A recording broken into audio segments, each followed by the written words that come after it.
أن لا إله إلا الله وحده لا شريك له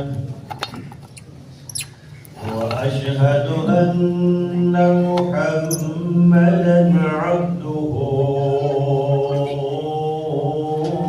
ورسوله.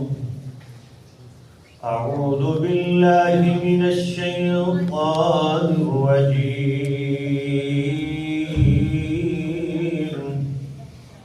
بسم الله الرحمن الرحيم.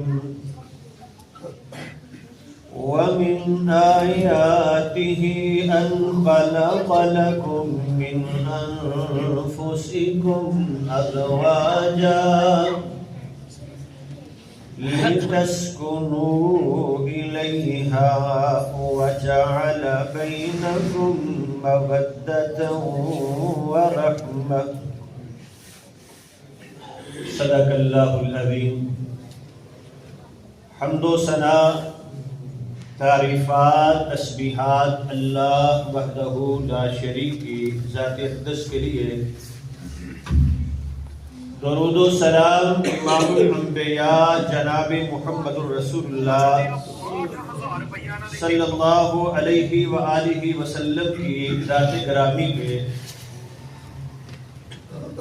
عزیز سامعین، پیغمبر علیہ السلام کا فرمان ہے الدنیا کلھا متاع وخیر متاع الدنیا المرأة الصالحہ.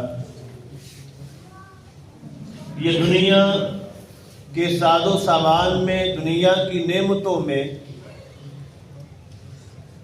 سب سے بہترین نعمت جن سے انسان فائدہ اٹھاتا ہے وہ ہے نیک بیوی. اگر گھر میں بیوی نیک ہو تو انسان کے لیے وہ گھر بھی جنت نظیر بن جاتا ہے. اگر یہ بیوی نیک ہو، گھر میں اسے سکون اور اطمینان حاصل ہوتا ہے. اب سوال یہ ہے کہ نیک بیوی کے اوصاف کیا ہیں؟ وہ کون سی خوبیاں، وہ کون سی چیزیں ہیں جن کا خیال رکھنے سے گھر کا یہ ماحول یہ بہترین بن جائے گا؟ یا یوں کہیں کہ وہ خاوند کے حقوق ہیں بیوی کے ذمے. جیسے گھر کے ماحول کو بہترین اور اچھا رکھنے کے لیے خاوند کی ذمہ داریاں ہیں، ویسے ہی بیوی کی ذمہ داریاں کیا ہے؟ حضرات، سب سے پہلی بات پیغمبر علیہ السلام کی تعلیمات سے، آپ کی گھریلو زندگی سے جو بات ہمیں سمجھ آتی ہے کہ عورت کے لیے جو پہلا وصف گھر کے ماحول کو بہترین رکھنے کے لیے ہونا چاہیے وہ یہ ہے کہ کہیں خاوند پریشان اپنے معاملات میں الجھا ہوا جب گھر آتا ہے تو وہ اس کے حوصلے کو توڑنے والی نہیں بلکہ اس کو حوصلہ اور تسلی دینے والی ہو. پہلی وحی کے بعد آقا علیہ السلام پریشانی کے عالم میں جب گھر تشریف لاتے ہیں تو حضرت خدیجہ الکبریٰ رضی اللہ تعالی عنہا کے الفاظ یاد کریں. کلا واللہ لا یخزیک اللہ ابدا انک لتصل الرحم وتحمل القلب وتكسب المعدوم وَتُعِينُ عَلَى نَوَائِبِ الْحَقِّ. اللہ کے پیارے پیغمبر پریشان نہ ہو. آپ میں تو ایسی خوبیاں ہیں، آپ رشتہ داریوں کو ملانے والے ہیں. وَتَحْمِلُ الْكَلَّ، لوگوں کے بوجھ اٹھانے والے ہیں. آپ تو مصیبت زدہ کی مدد کرنے والے. اللہ آپ کو کبھی ضائع نہیں کریں گے، پریشان نہ ہو. یہ حوصلہ اور یہ تسلی پھر ساتھ لیا. اپنے چچا جان ورقہ ابن نوفل کے پاس چلی گئی تاکہ پیغمبر علیہ السلام کو حوصلہ ہو. حضرات، آج ہمارے گھروں میں ماحول کیا ہے کہ الٹا اس کے حوصلے کو توڑا جاتا ہے، اس کو اور پریشان کیا جاتا ہے. اسی طرح دوسرا وصف جو نیک عورت میں جو خوبی ہونی چاہیے وہ یہ ہے کہ اپنے گھر کے معاملات میں رازدار ہو. گھر کے معاملات کو خامد کے ساتھ کبھی ناراضگی بھی ہوگی، کبھی اونچ نیچ بھی ہوگی، کہیں بات بگڑے گی، اپنے معاملات کو اپنی ذات کی حد تک رکھے، اپنی ذات سے آگے اپنے والدین، اپنے رشتہ داروں تک اس کو نہ پہنچائے. قرآن کہتا ہے ہن لباس لکم وَأَنْتُمْ لِبَاسٌ لَهُنْ. تم ایک دوسرے کے لباس ہو. یہ بات پہلے بھی بیان کی. لباس انسان کے عیوب کو چھپاتا ہے، کسی کو دکھاتا نہیں. جب تک میاں بیوی کے معاملات اپنی ذات کی حد تک رہتے ہیں، جتنی بڑی ناراضگی ہو چند گھنٹوں سے آگے نہیں چلتی. اور جب یہ معاملات انعام کا مسئلہ بنتے ہیں، اگر عورت میں یہ نقص ہو، اپنے معاملات کو کہیں فون کر کے اپنی بہن کو سنائے، کہیں اپنی والدہ کو بتلائے اور پھر مشورے ان سے لے، تو ہمیشہ معاملات خراب ہوتے ہیں. حضرات، قرآن کہتا ہے فالصالحات قانتات حافظات للغیب بما حفظ اللہ. فرما بردار عورتیں نیک ہوں، فرما بردار ہوں. حافظات للغیب، خامد کی غیر موجودگی میں حفاظت کرنے والی، اس کی عزت کی بھی حفاظت ہے. اگر تیری وجہ سے، تیری زبان سے نکلے ہوئے جملوں کی وجہ سے تو اپنے خاندان کے سامنے اپنی عورت، اپنے خامد کی عزت کو خراب کرتی ہے، تو تیرے اندر یہ نیک بیوی کا وصف نہیں ہے. نیک بیوی وہ ہوتی ہے جو اپنے خامد کے معاملات کو اپنی ذات کی حد تک رکھتی ہے، اس کی عزت کو بنانے والی ہوتی ہے، نظروں سے گرانے والی نہیں ہوتی.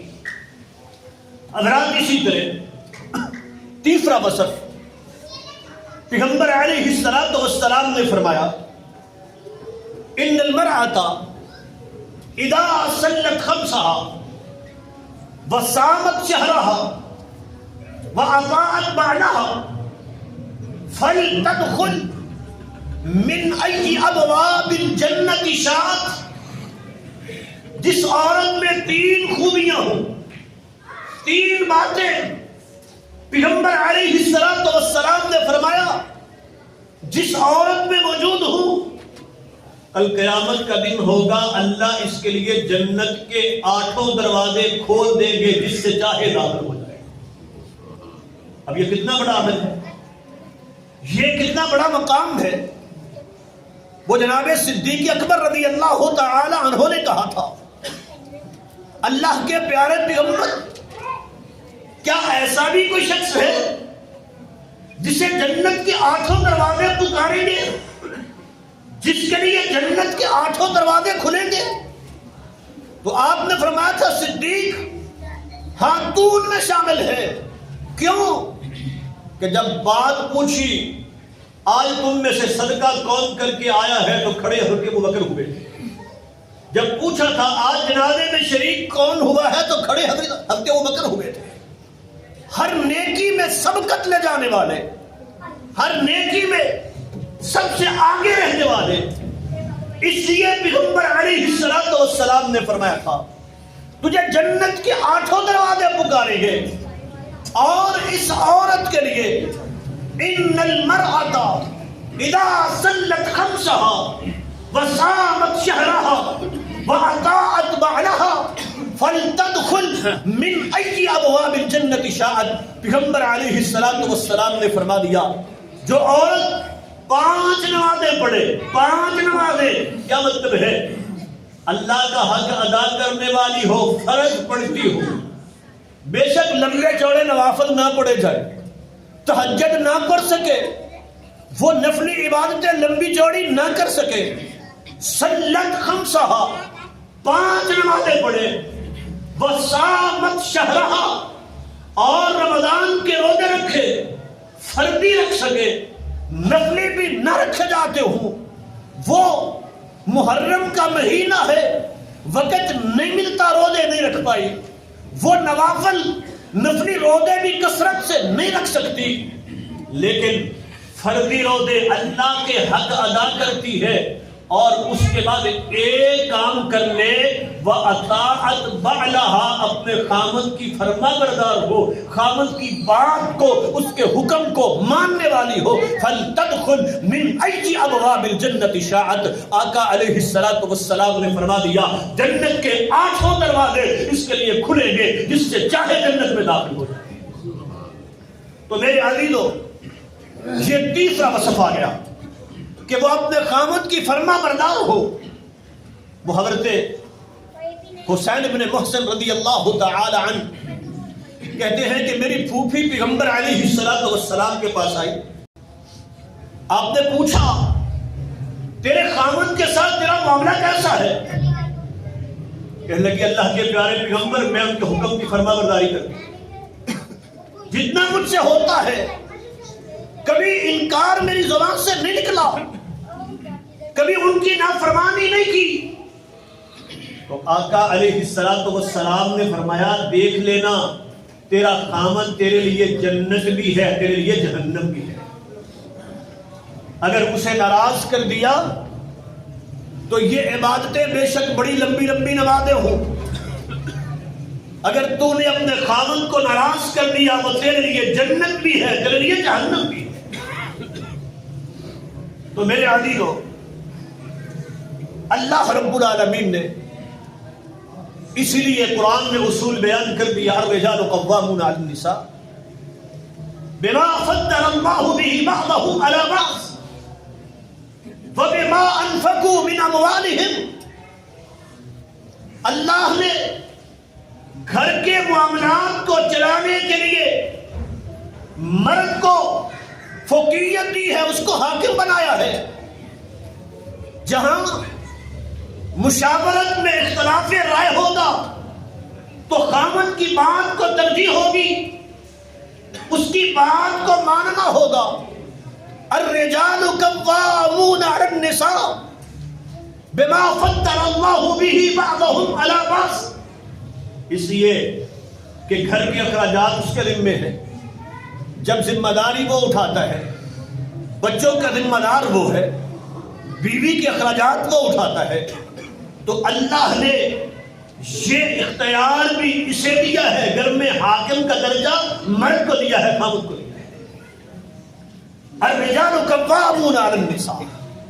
تو اسی لیے جب حکم ہو، آقا علیہ السلام نے فرمایا تھا کہ اگر خامد بیوی سے کہتا ہے اس پتھر کو، اس چٹان کو یہاں سے ہٹانا ہے، وہ کر نہیں سکتی، پھر بھی لگ جائے، اس لیے کہ خامد کا حکم. یعنی بات سمجھ نہیں آتی. اگر وہ کام بیوی کی طاقت میں نہیں ہے، پھر بھی اپنی کوشش کرے، وہ لگ جائے، اسے اجازت نہیں کہ اپنے خامد کی نافرمانی کرے. اور آقا علیہ السلام نے فرمایا تھا لو امرت احدا ان يسجد لاحد، اگر اللہ کے علاوہ کسی کو سجدہ جائز ہوتا، لامرت المرأة میں بیوی کو حکم دیتا کہ اپنے خاوند کو سجدہ کرے، یہ جائز نہیں، بدلانا مقصود ہے۔ کتنی اطاعت، کتنے خاوند کے حکم کو اہمیت دینا ہے، اور اس کی عدت توقیر تیرے دل میں کتنی ہو کہ آقا علیہ السلام نے فرما دیا کہ اگر یہ اجازت ہوتی تو میں بیوی سے کہتا کہ خاوند کو سجدہ کرے۔ اور اسی طرح نبی کریم علیہ السلام نے فرمایا وہ 3 لوگ اللہ جن کی عبادت کو قبول نہیں کرتے، ان کی عبادت وہ درجہ قبولیت تک نہیں پہنچتی، لوٹا دی جاتی ہے۔ ان میں سے ایک وامرأۃ باتت وزوجها علیہا ساخط، وہ عورت ہے جو اس حالت میں رات گزارتی ہے کہ خاوند اس پہ ناراض ہے، اللہ کے فرشتے لعنتھا الملائکہ، ساری رات اللہ کے فرشتے اس پر لعنت کرتے رہتے ہیں اور اس کی کوئی عبادت اللہ کے ہاں قبول نہیں ہوتی۔ وامرأۃ باتت وزوجها علیہا ساخط، اگر خاوند ناراض ہے تو کوئی عبادت عورت کی قبول نہیں۔ اور دوسری بات، دوسری حدیث میں پیغمبر علیہ السلام نے فرما دیا لعنتھا الملائکہ، اللہ کے فرشتے وہ جب تک ناراض رہتا ہے فرشتے اس پر لعنت کرتے رہتے ہیں۔ تو میرے عزیزو، یہاں یہ سبق بھی سمجھے، پیغمبر علیہ السلام ہے، سیدہ فاطمہ رضی اللہ تعالی عنہا، آقا علیہ السلام گھر میں تشریف لائے، پوچھا علی کدھر ہے؟ رضی اللہ تعالی عنہ کہنے لگی اللہ کے پیارے پیغمبر مجھ سے ناراض ہو کے گھر سے نکل گئے۔ اب یہ بیٹیوں کی تربیت کیا کرنی چاہیے؟ جب وہ بطور بیوی ہم نے اس کا نکاح کیا، اس کو سمجھانا کیا چاہیے، تربیت کیسے کرنی ہے، پیغمبر علیہ السلام کی سیرت سے سیکھے۔ یہ نہیں پوچھا بات کیا ہے، بیٹھ کے یہ تفصیل معلوم نہیں کی کہ غلطی کس کی ہے۔ آقا علیہ السلام نے ڈھونڈنا شروع کیا، ڈھونڈتے ہوئے مسجد نبوی میں پہنچے، دیکھا کہ جناب علی المرتضی رضی اللہ تعالی عنہ سوئے ہوئے ہیں، خود اٹھایا، قم یا ابا تراب، یہ ابو تراب کا لقب حضرت علی کو اس وقت ملا ہے، قم یا ابا تراب کہہ کے جناب علی المرتضی کو اٹھایا اور اپنے ہاتھوں سے ان کے کپڑوں پہ جو مٹی آ گئی تھی صاف کی، امت کو سبق دیا کہ اگر میاں بیوی کے معاملات ہوں تو یہ ہمارے انداز، ہم کہتے ہیں دوسرے کی بات سننے کی ضرورت ہی نہیں، میری بیٹی ٹھیک ہے، تجھے جرأت کیسے ہوئی کہ تو نے میری بیٹی کو یہ بات کی، تو نے یہ معاملہ کیوں اختیار کیا؟ پیغمبر علیہ السلام نے کیا سکھایا؟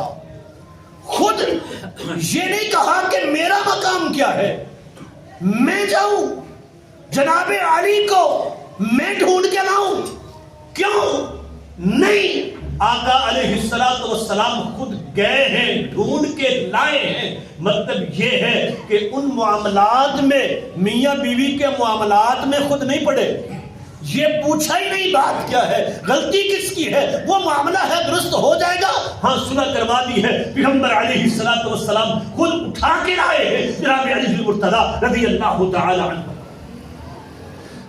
تو میرے عزیزو، یہ تیسرا حق ہے خاوند کی اطاعت اور فرما برداری، جو حکم ملے جیسے کہے، جب تک وہ اللہ کی نافرمانی نہیں ہے، لا طاعت لمخلوق فی معصیت الخالق، کیونکہ اللہ کی نافرمانی میں کسی کی اطاعت نہیں ہے، اللہ کی نافرمانی میں کسی کی اطاعت نہیں ہے۔ حتیٰ کہ پیغمبر علیہ السلام کے سامنے ایک شکایت آتی ہے، ایک عورت آ کے کہتی ہے اللہ کے پیارے پیغمبر، میرا خامد ہے، نماز پڑھتی ہوں مجھے نماز نہیں پڑھنے دیتا، روزہ رکھتی ہوں مجھے روزہ نہیں رکھنے دیتا۔ آقا علیہ السلام نے خامد کو بلایا، پوچھا بات کیا ہے؟ کہ لگا اللہ کے پیارے پیغمبر کی نفلی روزے رکھتی ہے تو رکھتی جاتی ہے، مسلسل رکھتی ہے، اور وَأَنَا رَجُلٌ شَاقٌ فَلَنْ أَمْلِكَ، مجھ سے یہ برداشت نہیں ہوتا۔ تو پیغمبر علیہ السلام نے فرمایا کوئی عورت خامد کی گھر موجودگی میں نفلی روزہ اس کی اجازت کے بغیر نہ رکھے۔ نفلی روزہ رکھنا ہے، فرضی کی بات نہیں، وہ تو فرض ہے، نفلی روزہ رکھنا ہے۔ اگر خامد روک دے تو نفلی روزہ بھی نہیں رکھ سکتی۔ نماز کی بات ہوئی، اللہ کے پیارے پیغمبر یہ لمبی لمبی نماز شروع کر دیتی ہے اور میرے حقوق میں کوتاہی کر جاتی ہے، تو آقا علیہ السلام نے اسے چھوٹی چھوٹی صورتیں بتا کے کہا تو یہ صورتیں پڑھ کے تو نماز پڑھ سکتی ہے، تو یہ پڑھ لیا کر، نماز کو اتنا لمبا نہ کیا کر۔ تو مطلب کیا ہے کہ ان نوافل پر بھی اپنے خامد کی اطاعت کو ترجیح دے۔ تو میرے عزیزو، یہ چوتھا حق یہ ہے، یا چوتھی وہ خوبی جو ایک نیک بیوی میں ہونی چاہیے، وہ ہے کہ یہ بھی خامد کے جذبات اور احساسات کا خیال کرنے والی ہو۔ وہ کب پریشان ہے، پریشانی میں ساتھ بیٹھنے والی، اس کی خوشی میں خوش ہونے والی، اس کے غم میں غمگین ہونے والی۔ وہ غزوہ بدر کے بعد حضرت ابوبکر صدیق رضی اللہ تعالی عنہ اور پیغمبر علیہ السلام ایک جگہ پہ بیٹھے، کوئی بات ہوئی، ادھر سے حضرت عمر رضی اللہ تعالی عنہ آئے تو دونوں رو رہے ہیں۔ حضرت عمر کہتے ہیں اللہ کے پیارے پیغمبر مجھے بھی بتا دیجئے بات کیا ہے، تاکہ اس رونے میں میں بھی آپ کے ساتھ شریک ہو جاؤں۔ یہ تعلق ہے کہ اگر آپ جن سے مجھے محبت ہے، میں اپنے ساتھیوں کے ساتھ اس غم میں غمگین ہوں، اگر مجھے رونا نہ آئے تو میں ویسا منہ بنا لوں۔ تو یہاں تو یہ میاں بیوی کا تعلق ہے۔ خامد پریشان ہے، وہ باہر سے آتا ہے سارے دن کا تھکا ہوا، وہ اپنے معاملات کو سمیٹتا ہوا، اور گھر میں آ کے بیوی نے پٹی باندھی ہوئی ہو، آتے ہی وہ شروع ہو جائے، تو پھر جب جیسے پیغمبر علیہ السلام نے وہ فرمایا تھا کہ وہ بہترین نعمت جو ہے وہ بیوی ہے، یہاں یہ سب سے بدترین عذاب بھی یہی بیوی بن جاتی ہے کہ جب نہ اسے باہر سکون ہو نہ گھر میں سکون ہو، وہ اپنے باہر کے معاملات کو بھی دیکھے، وہ اپنے بچوں کے اخراجات کے لیے دن بھر محنت کرتا ہو، کھپتا ہو، اور گھر میں بھی ایک لمحہ اس کو سکون نہ ملے، تو یہ ہے جو گھر جہنم نظیر بن جاتا ہے۔ تو میرے عزیزو، اب پیغمبر علیہ السلام کی سیرت پہ غور کریں، خامد کی خوشی پہ خوش ہونا، اس خوشی میں شریک ہونا، اور وہ پریشان ہے تو اس میں شریک ہو جانا۔ اب خامد باہر سے آیا ہے، ایک عمل یہ ہے کہ مسکراتے ہوئے اس کا استقبال کیا جائے اور اس کی حالت کیفیت پوچھی جائے، اور ایک یہ ہے کہ اپنا راگ شروع کر دیا جائے۔ سارے دن کی جو باتیں سوچی ہوئی آتے ہی خامد کو کیسے پریشان کرنا ہے، اگر وہ جملے شروع ہو جائیں تو میرے عزیزو، اسی طرح پانچویں وہ خوبی جو ایک نیک بیوی میں ہونی چاہیے، وہ ہے کہ اپنے خامد کے استقبال کے لیے سنورنا، اہتمام کرنا۔ حضرت سلمان فارسی رضی اللہ تعالی عنہ حضرت ابو درداء رضی اللہ تعالی عنہ سے تعلق ہے، تو دیکھا ان کی بیوی کو بالکل بوسیدہ سے کپڑے پہنے ہوئے سادہ حالت میں. کہا کیا ہوا، کیا تمہارا خاوند گھر میں موجود نہیں؟ تو وہ کہتی ہیں جب انہیں اس سے فرق ہی نہیں پڑتا، جب انہیں اس کی ضرورت ہی نہیں، تو میں یہ کس لیے کروں؟ تو حضرت سلمان رضی اللہ تعالی عنہ باقاعدہ رات ٹھہر گئے حضرت ابو درداء رضی اللہ تعالی عنہ کے گھر میں. اب حضرت ابو درداء نے مہمان کے لیے اہتمام کیا، کھانا کھلایا، بستر بچھایا، ان کو سلا کے تو خود مصلی پہ کھڑے ہو گئے. جناب سلمان فارسی رضی اللہ تعالیٰ عنہ کندھے سے پکڑ کے کہا چلو سو. اب بڑے ہیں احترام میں سو گئے. جب رات کا آخری پہر ہوا تو کہا اب اٹھو، اب پڑھو نماز. اور پھر بات سمجھائی، کہا ان لعینک علیک حق ولزوجک علیک حق ولجسدک علیک حق. اللہ کے بندے، تیری آنکھوں کا بھی تجھ پہ حق ہے، تیرے جسم کا بھی حق ہے، تیری بیوی کا بھی حق ہے، اس کا خیال کر. تو ایسے ہی ایک بیوی کے لیے یہ خاوند کا حق ہے کہ وہ اپنے خاوند کے لیے اہتمام کرے. حتیٰ کہ پیغمبر علیہ السلام نے اس بات سے منع کیا کہ اگر خاوند جو ہے وہ گھر سے باہر ہے چند دنوں کے لیے، اچانک آنا ہے گھر میں، اس وقت یہ موبائل فون تو نہیں تھے کہ پتہ 9 بجے گاڑی آنی ہے پہنچ جائیں گے، تو فرمایا کہ اچانک گھر میں داخل نہ ہو. کیوں؟ لِتَسْتَحِدَّ الْمُغِيبَ لِتَنْتَشِطَ الشَّرِفَ، تاکہ کہیں اس پراگندہ حالت میں، بکھرے ہوئے بالوں میں، بوسیدہ حالت میں اپنی بیوی کو دیکھ کے اس کے دل میں نفرت نہ بیٹھ جائے. تو اس سے روک دیا، اچانک گھر میں داخل نہیں ہونا. اور یہاں اگر روز ہی یہ کیفیت ہو، آج ہمارے گھروں میں کیا یہ بدقسمتی کی بات ہے. ماحول کیسا بنا، اگر بازار میں جانا ہے تو میک اپ کر کے جانا ہے، اگر گھر سے باہر نکلنا ہے تو پھر سجنا سنورنا ہے. حالانکہ وہاں تو روکا گیا ہے غیر محرم کے ساتھ ان کے سامنے آنے کے لیے. وہ آقا علیہ السلام نے فرمایا ان المرأة اذا استأذنت وتمرت بالمجلس فهي زانية.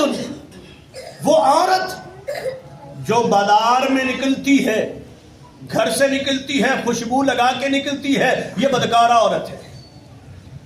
اور دوسری حدیث ہے اذا خرجت استشرقها الشیطان، شیطان اس کے سر پہ آ کے لوگوں کو اس کی طرف متوجہ کرتا ہے، دیکھو یہ جا رہی ہے. وہ بازار میں نکلے، جہاں منع ہے وہاں تو اس بات کا خیال ہو کہ میک اپ کر کے جانا ہے، اور جہاں حکم ہے اپنے خاوند کے لیے تیاری کرنے کا، وہاں وہ پراگندہ حالت میں اور اپنے سر پہ پٹی باندھ کے بیٹھی ہو کہ خاوند کو کیسے پریشان کرنا ہے. میرے عزیزو، تو نیک عورت میں یہ خوبی ہوتی ہے. اور اس پہ مجھے وہ حدیث یاد آئی، صحیح بخاری کی ہے. حضرت ام سلیم رضی اللہ تعالی عنہا، ان کے خاوند حضرت انس، ان کے والد ہیں حضرت ابو طلحہ رضی اللہ تعالیٰ عنہ کے خاوند ہیں. حضرت انس ان کے بیٹے ہیں حضرت ام سلیم کے. تو حضرت ام سلیم رضی اللہ تعالی عنہا، ان کا ایک بیٹا ابو عمیر ان کا نام ہے.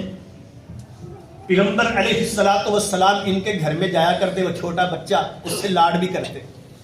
ایک بار ان کی چڑیا فوت ہو گئی تو آقا علیہ السلام سے کہتے ہیں یا ابا عمیر ما فعل النغیر، ابو عمیر تمہاری چڑیا کدھر گئی؟ یہ چھوٹا سا بچہ بیمار ہے، خامد اپنے کام کے لیے، اپنی ضرورت کے لیے گھر سے نکلے، بیٹا فوت ہو گیا. حضرت ام سلیم رضی اللہ تعالی عنہا نے بیٹے کو کپڑوں میں ڈھانپا, کسی کونے میں رکھ دیا. کس لیے؟ وہ خامد باہر سے آیا ہے, آتے ہی اس کو پریشان نہ کیا جائے. اب ایک ماں کی ذرا دل کی کیفیت کو دیکھیں. ماں کو بچوں سے کیا محبت ہوتی ہے. جب وہ چھوٹا سا بچہ جو آنکھوں کا تارا ہے, دل کا سکون ہے, گھر میں اس کی لاش پڑی ہو, ماں پہ کیا گزرتی ہے. لیکن اس حالت میں بھی خامد کے حقوق کا خیال ہے, سائڈ پہ رکھا. حضرت ابو طلحہ رضی اللہ تعالیٰ عنہ پوچھتے ہیں بچہ کیسا ہے؟ کہنے لگے جی پہلے سے بہتر ہے.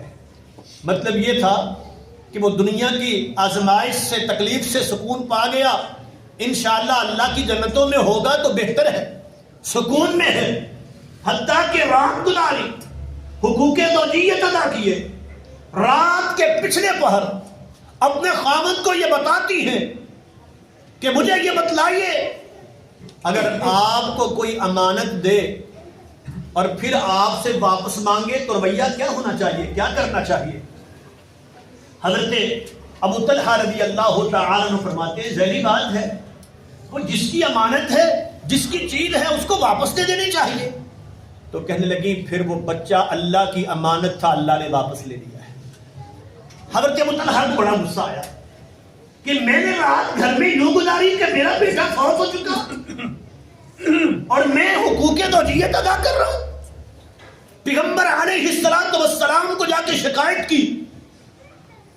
آپ نے فرمایا لعل اللہ یبارک فی لیلتکما, اللہ کو وہ صبر ماں کا, وہ اپنے خامد کے لیے اس کے آرام کا خیال کرنا کہ آتے ہی اس کو پریشان نہ کیا جائے, اللہ کو اتنا پسند آیا ہے کہ اللہ تمہاری اس رات میں برکت دیں گے. اور پھر وہ راوی بیان کرنے والے کہتے ہیں میں نے دیکھا کہ اللہ نے وہ بیٹا جو دیا عبداللہ, اس کے 9 بچے تھے, سب کے سب حافظ قرآن تھے اور کڑیل جوان تھے. اللہ نے یہ برکت بھی نازل کر دی. تو میرے عزیزو, یہ ہے خامد کا حق کہ اس کو آتے ہی پریشان نہ کیا جائے, بلکہ اس کے لیے سنورنا, اس کے حقوق کا خیال کرنا اور اپنی پریشانیوں کو ایک بار سائڈ میں رکھ دینا. آتے ہی اپنی جو ہے وہ اپنا راگ اپنا شروع نہیں کرنا, اپنی پریشانیوں کو سائڈ پہ رکھ کے پھر بھی اس کے حقوق کا خیال کرنا, یہ ایک نیک بیوی کی علامت ہے. اللہ سے دعا ہے اللہ ہمیں یہ باتیں سمجھ کے عمل کرنے کی توفیق عطا فرما. سبحان ربک رب العزت عما یصفون وسلام علی المرسلین والحمد للہ رب العالمین.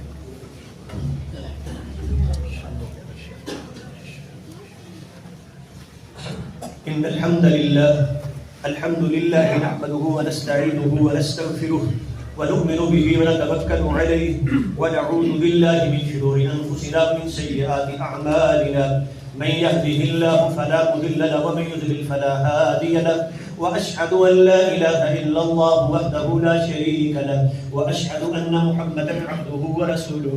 اللهم صل على محمد وعلى ال محمد كما صليت على ابراهيم وعلى ال ابراهيم انك حميد مجيد.